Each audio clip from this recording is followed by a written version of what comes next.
जय हिंद एवरीवन। आज हम लोग अगले टॉपिक के साथ फंडामेंटल राइट्स के साथ शुरुआत करेंगे। आइए पढ़ते हैं fundamental right. Fundamental right Indian constitution का थर्ड पार्ट है, जो आर्टिकल 12 टू आर्टिकल नंबर 35 तक है। 12-13 में इसका डेफिनेशन है, वैसे ये 14 टू 35 है। शुरू करते हैं फंडामेंटल राइट्स के लिए। ये bill of rights United states से हमने इसे एक्वायर किया है, इसे हमने सीखा है। और इसे इस पार्ट को मतलब फंडामेंटल राइट्स वाले पार्ट को, जो थर्ड पार्ट है कॉन्स्टिट्यूशन का, इसको हम लोग कहते हैं Magna carta of India. Magna carta of India क्यों कहते हैं? क्योंकि 1215 एडी में किंग जॉन, इंग्लैंड के राजा थे, उन्होंने कुछ लिमिटेड अधिकार अपने नोबल्स को दिया था। तो माना जाता है कि अधिकारों का सबसे पहले वही से हमें एविडेंस मिलता है। इसके अलावा अगर हिस्ट्री देखी जाए फंडामेंटल राइट्स का, तो सबसे पहले लोकमान्य तिलक के द्वारा 1895 में स्वराज बिल लाया गया था। उसमें भी इक्वालिटी लिबर्टी के बारे में बात था, जो कि शुरुआती एविडेंस हमें मिलते हैं। फिर उसके बाद कॉमनवेल्थ ऑफ इंडिया बिल, जो एनी बेसेंट के द्वारा लाया गया था, तो इस वक्त भी इस बिल में भी हमने फंडामेंटल राइट्स के बारे में बात को वहां पे देखा था। चलिए, फंडामेंटल राइट्स अगर है और डीपीएसपी है, directive principle of state policy, DPSP को हम लोग अगले वीडियो में विस्तार से पढ़ेंगे। तो फंडामेंटल राइट्स और डीपीएसपी को अगर हम साथ जोड़ करके देखें, मतलब एक ही समय पे अगर कोई कानून ऐसा है, आर्टिकल किसी आर्टिकल का प्रोविजन ऐसा है जो फंडामेंटल राइट्स का वो कॉन्ट्राडिक्ट करता है आपको डीपीएसपी से, तो किसका नियम लागू होगा? DPSP will Powell over the fundamental right. Example देते हैं कि मान लीजिए कोई भी आपके धर्म में कोई भी ऐसा रिचुअल है जो प्रैक्टिस कर सकते हैं और वो स्पेसिफिकली आप ही के धर्म से जुड़ा हुआ है। दूसरी तरफ डीपीएसपी में, directive principle of state policy में, आर्टिकल नंबर 44 है जो यूनिफॉर्म सिविल कोड बताता है, यानी समान नागरिक संहिता, एक देश एक कानून की बात होती है। तो वो कानून को अगर धर्म बी, जो रिलीजन बी है, वो नहीं मानता क्योंकि उसके यहाँ एक रिचुअल है, प्रथा है जो वो फॉलो कर रहा है, तो वो गलत है। क्यों? क्योंकि एक कानून के द्वारा अगर religion A B C D जितना भी एक्स वाई जेड सारे फॉलो हो रहे हैं, सारे एडमिनिस्टर्ड हो रहे हैं एक ही नियम से देश का, तो भाई कोई धर्म, एक धर्म कैसे बोल सकता है कि नहीं हमारा धार्मिक नियम तो अलग है? नहीं हो सकता। वहां पे डीपीएसपी ही लागू होगा, directive principle of state policy ही लागू होगा।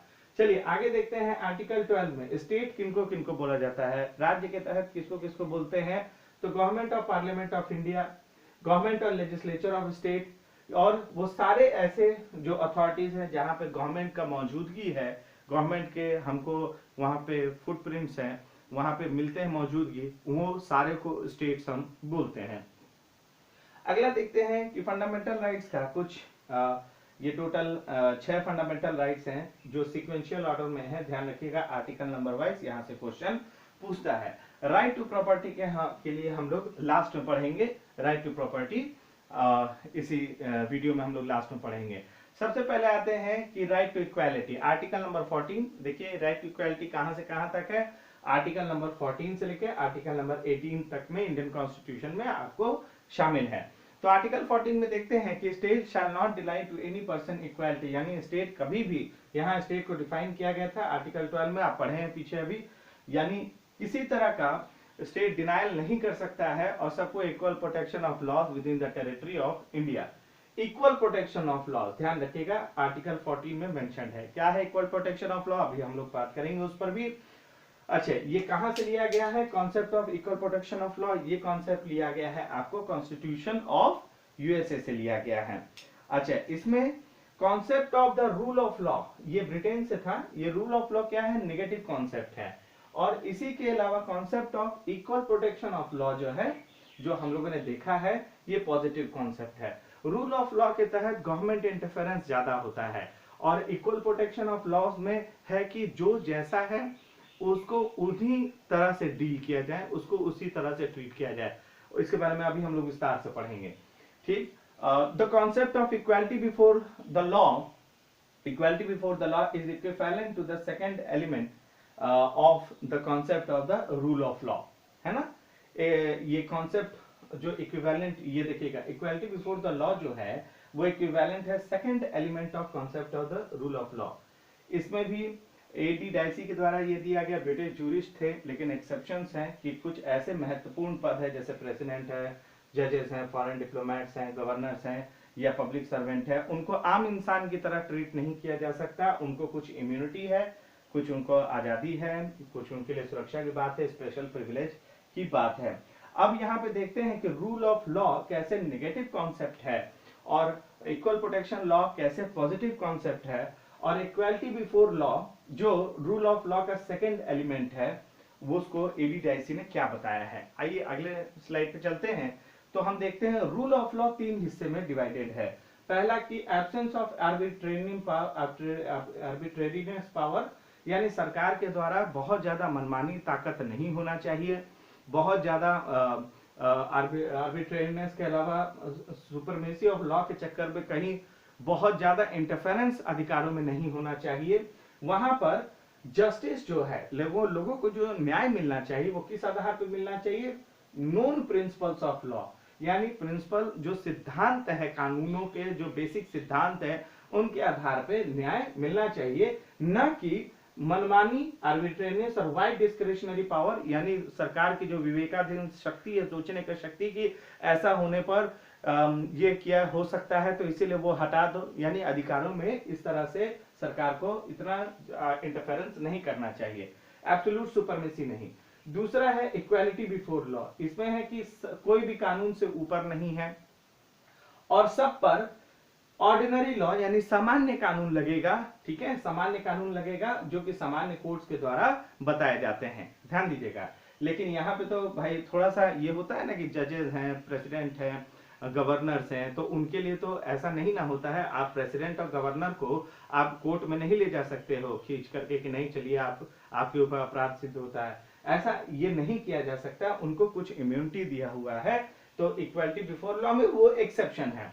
इसके बाद कि the right of the people must phloem from the constitution and tradition, इसका मतलब होता है कि कॉन्स्टिट्यूशन के आने से पहले भी हमारे को अधिकार थे और उसकी जानकारी थी और हम लोग एडमिनिस्ट्रेट होते थे, ऐसा नहीं है।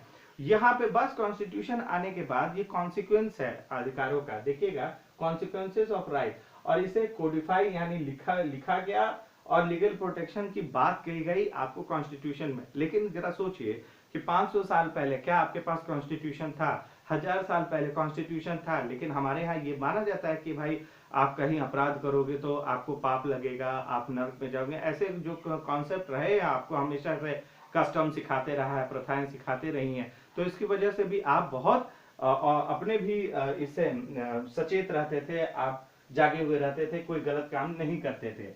तो कहने का मतलब है कि रूल ऑफ लॉ जो है वो एक नेगेटिव कॉन्सेप्ट क्यों है कि सरकार इसमें ज्यादा इंटरफेरेंस करती है इस कारण से।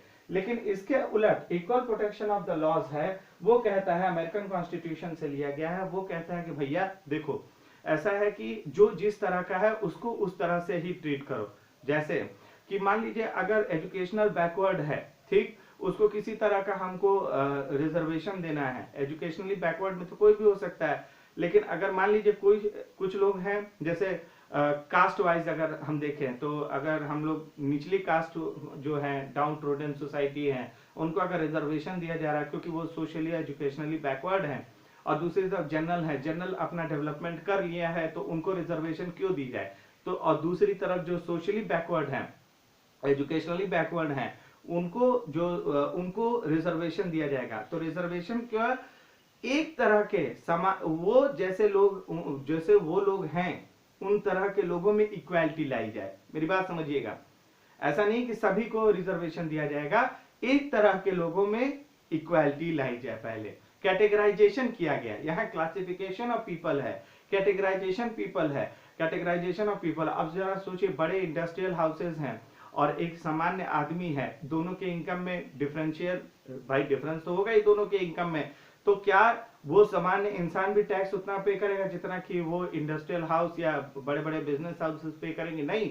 इनकम के आधार पर हमने क्या किया कि एक सर्टेन कैटेगरी बना दिया, उससे ऊपर वाले इनकम के आधार पर हमने एक और दूसरी कैटेगरी बना दिया, वो 10% दे, ये 20% दे, ये 30%। तो क्या किया हमने, कैटेगराइजेशन किया। तो वो कैटेगराइजेशन करके उन तरह के लोगों में हमने इक्वालिटी लाने की कोशिश की। पहले एक तरह का कैटेगरी बना करके पहले उनमें इक्वालिटी लाइए, फिर उनको और मोटिवेट करिए ताकि सारा इक्वालिटी आ सके। तो इक्वलिटी प्रोटेक्शन ऑफ लॉस के तहत आप पढ़ सकते हैं पॉज करके कि हम क्या करते हैं कि हम कैटेगराइजेशन करते हैं, क्लासिफिकेशन करते हैं, ये पॉजिटिव है, ये पॉजिटिव लॉज है, और रूल ऑफ लॉ नेगेटिव है। Getting my point? अच्छा, इसी के साथ साथ जो कहा गया कि equality before the law is equivalent to the second element of the concept of the rule of law. Equality before the law, आप देखिए, equality before the law is equivalent to the equality before law, यानी ये दोनों सामान्य हैं, ये दोनों similar हैं। जो बताया गया वहां की लाइन में इक्वालिटी बिफोर लॉ से सिमिलर हैं, बस वहां पे एक्सेप्शन दिया गया था कि भैया ये ऑर्डिनरी लॉ जो यहाँ पे लिखा हुआ है कि सब पे लागू होना चाहिए, ऐसा तो नहीं है। प्रेसिडेंट, गवर्नर है, चाहे जो भी ऐसे बड़े पोस्ट हैं, उनके लिए तो इम्यूनिटी है, प्रोटेक्शन है, तो वहां थोड़ा सा एक्सेप्शन आ जाता है।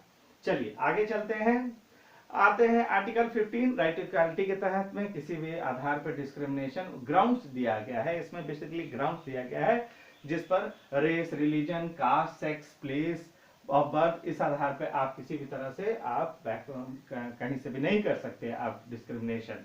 ठीक है। आर्टिकल नंबर 16 देखिए, opportunities in matter of public employment, यानी पब्लिक एम्प्लॉयमेंट में किसी भी तरह का भेदभाव नहीं किया जा सकता है। यहाँ पे सारे सिटीजन को अपॉर्चुनिटी मिलना चाहिए आपको कि वो पब्लिक एम्प्लॉयमेंट में कर सके अपना भविष्य। आर्टिकल 17 देखिए, अनटचेबिलिटी, ये क्वेश्चन बार बार पूछा हुआ है, कई जगह पूछा हुआ है। हमारे यहाँ हमेशा से अनटचेबिलिटी, अस्पृश्यता का अंत बोला भी जाता है, इसे रहा है। इसको ही खत्म करने के लिए आर्टिकल 17 बनाया गया कि अनटचेबिलिटी अब कोई कहा तो बट भैया पनिशेबल बाय लॉ है।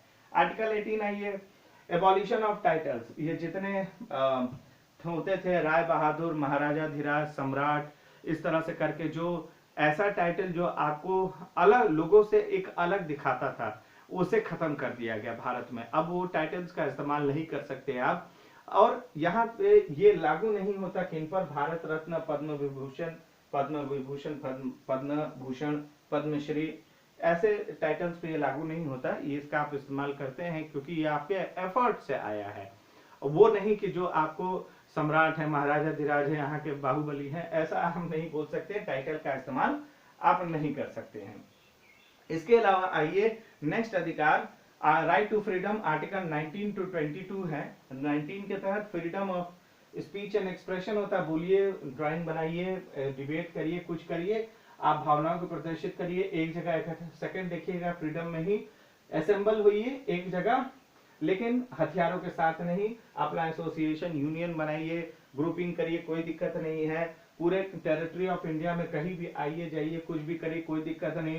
प्रोफेशन कोई भी ऑक्यूपेशन करिए, ट्रेड करिए, बिजनेस करिए, बस इलीगल ना हो, ये आपको राइट टू फ्रीडम के तहत है।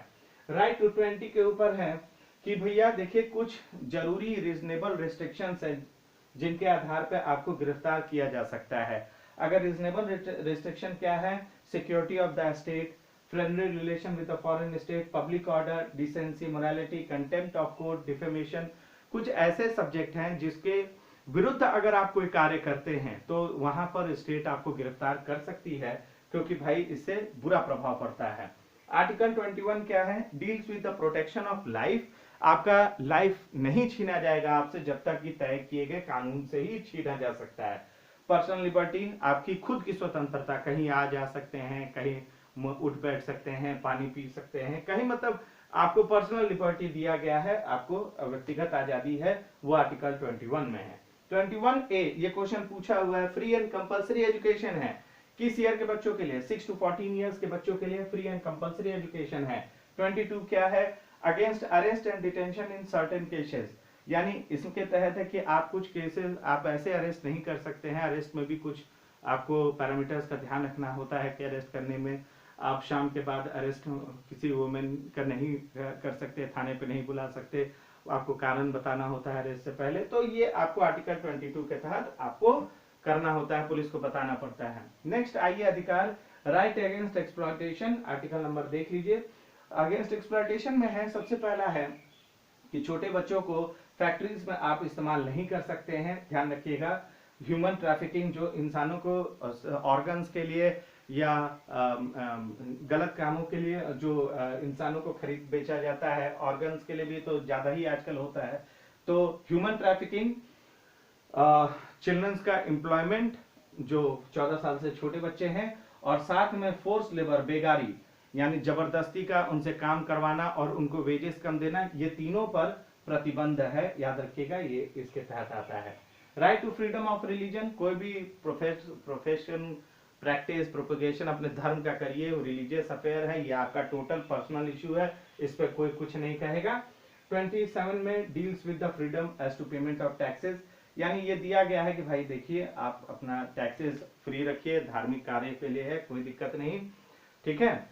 उसके बाद आइए cultural and educational rights, article number 29-30। Cultural and educational rights में कि भैया हमारे यहाँ कई ऐसे धर्म भी है, कई ऐसे संप्रदाय भी हैं, कई ऐसे छोटी छोटी बिलीफ वाले भी हैं जो अपने कल्चर को बचाने के लिए लाइब्रेरीज इस्टेब्लिश करते हैं, एजुकेशनल इंस्टीट्यूशंस इस्टेब्लिश करते हैं। जैसे हिंदू है तो मठ है, धाम है, ऐसा इस्टेब्लिश कर लिया जहाँ पे शिक्षित किया।